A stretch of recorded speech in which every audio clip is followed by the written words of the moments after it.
Khubor ka Batesi TV. Lawan Rashapi da ka Frank Motors. The dark is here to rule. Ka Dr. M. Amprin Lingdo, kabalong ka Menteri jong ka Sorkar jala, mat kanong ay katiyan jong ka Sorkar Meghalaya Democratic Alliance, hakakat Sautrik Uliber Arjar Arpulay, kalaong baka Sorkar kalayo pediang yaga Jingbthah jong ka Ïingbishar Meghalaya, hakabaya day baka Shalan Dewïong.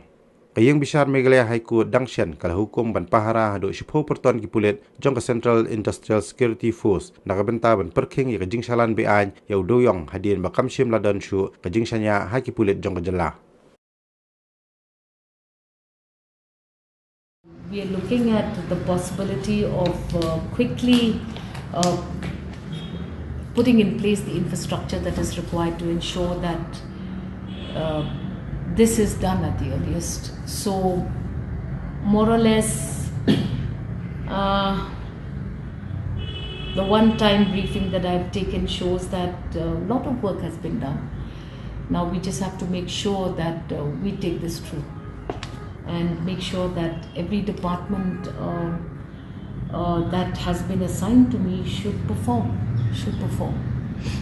We have already, directions have been received by the state government, and the government is already processing all of these advisories given on the matter of a check and balance to ensure that we address the transportation of illegal coal. And I will be briefing you again shortly, but it looks like a plan is being prepared.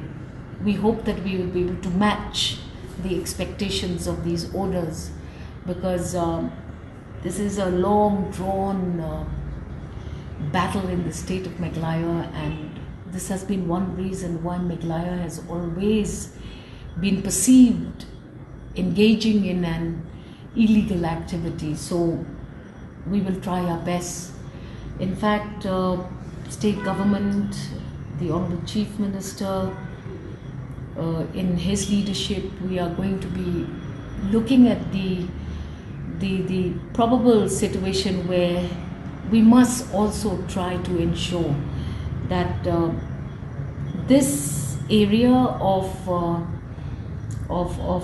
livelihood is reviewed and opportunities given to the furthest extent possible within the ambit of law to ensure that those involved in that business are not denied and are not disturbed. So it will be a challenge, but we will look at it.